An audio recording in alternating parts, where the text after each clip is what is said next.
So those are the 3 types of BMP work groups that we'll be working on soon here. So some of these, the habitat sections will have an objective to expand, protect pollinator habitats.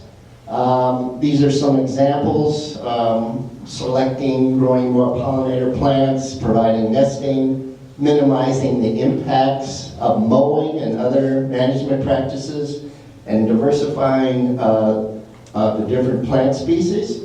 The U of M has an excellent fact sheet on plants that are very beneficial for hosting different types of pollinators. And then tolerate weeds, especially those with the pollinator attractive flowers. Keep in mind, in the spring, what's the first yellow flower to pop out of the lawn?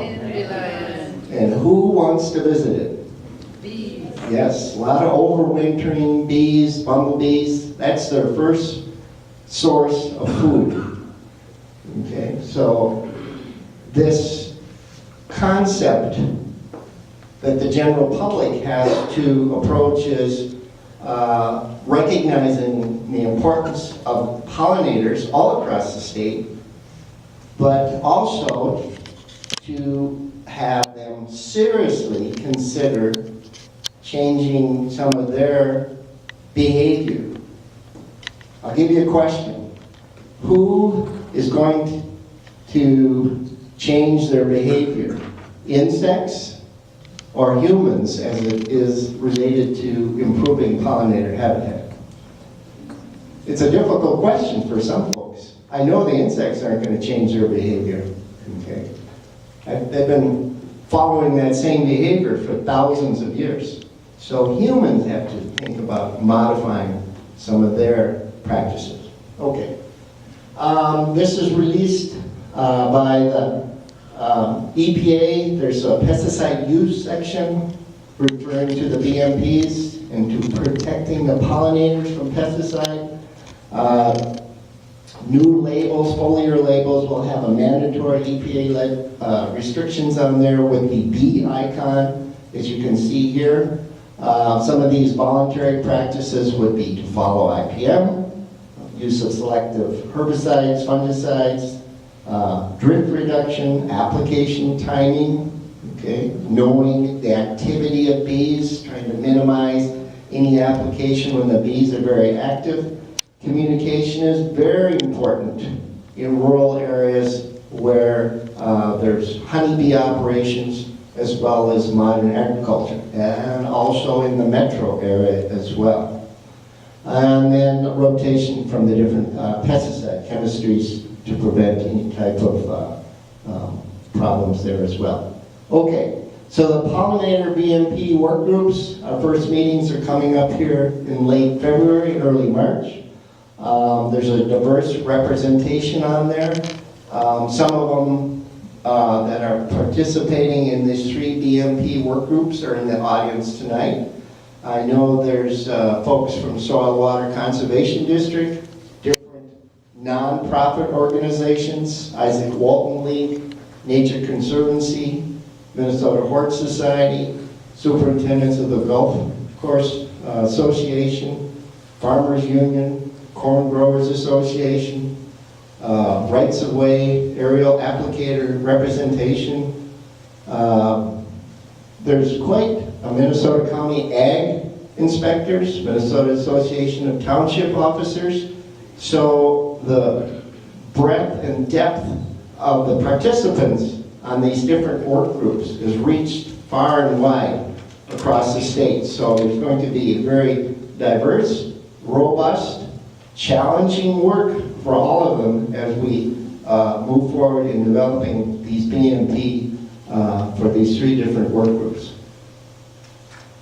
And for updates, we will be posting progress as we move forward on these work groups, and they'll be on the webpage where you can also find the Pollinator Report that we released to the state legislature. Back in November last year, we had a stakeholder meeting. So there's some PowerPoints here that are listed on this webpage as well. in which we describe to the potential stakeholders and what the requirements were for the Minnesota legislation and developing BMPs and asking them to participate in these work groups. So you can visit this webpage. I know it looks blurry there. And you can see some of the PowerPoints that we presented to them to get their interest and participation in working in these BMP work groups. I think, yep, that's the last one. So I'll take some questions if anybody has them. Syngenta, have they contacted you? Do they have any contact now, or is there any concern about what you'll have to do to face them down once your report comes out? The question was, has there been communications with large chemical companies such as Syngenta or Bayer Crop Science regarding our work with the BMP work groups and the legislation? They are fully aware of the Pollinator Report and this legislation. And they have contacted me to be kept informed as we make progress with these BMP work groups and what evolves from them. Keep in mind that the MDA is serving as a facilitator for these BMP work groups, but the discussion has to come from the work groups to develop these BMPs. So that's why I took the time to mention that diverse representation, because there's a lot of players in this, and that information has to come from a lot of different grassroots levels to be really meaningful BMPs that we can apply. I think that addresses your question, some of it. I'm just wondering what will happen. Oh, they're watching. Yeah, that's good to know. Thank you. Yeah. Can I ask They're not, well, I can't speak for the chemical companies, but I've read some of their web pages and et cetera, and I've been in the business a long time, so I know how marketing their products works, so that's all I'm going to say.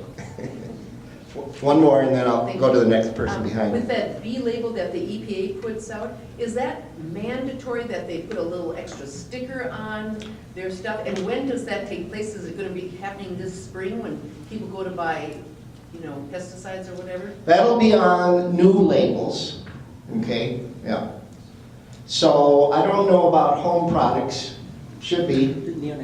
Yeah, if it's a neonicotinoid, that B icon and caution, restriction, etc., should be on there. But they don't have to tell people about the old ones that are already in the store. Well, when they go through the process of updating new labels, that will all the neonicotinoids will have that on there. Okay. Let's go to the gentleman in the back to be fair here. Maybe I have a misconception here, but I get a little bit nervous hearing about insect banks and insect museums.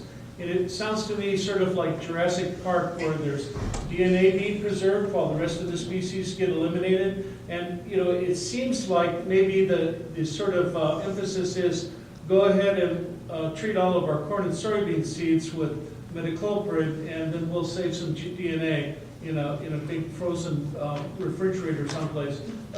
Is that what you're doing with the banks and the zoos and the museums for pollinators? So the question was about the different types of pollinator banks. So in our collaborative work group, this was discussions that they had in defining what this pollinator bank was. So there's different meanings of that. So some have a germ plasm at Washington State. Some have data on different pollinator locations or different floral resources or different specimens.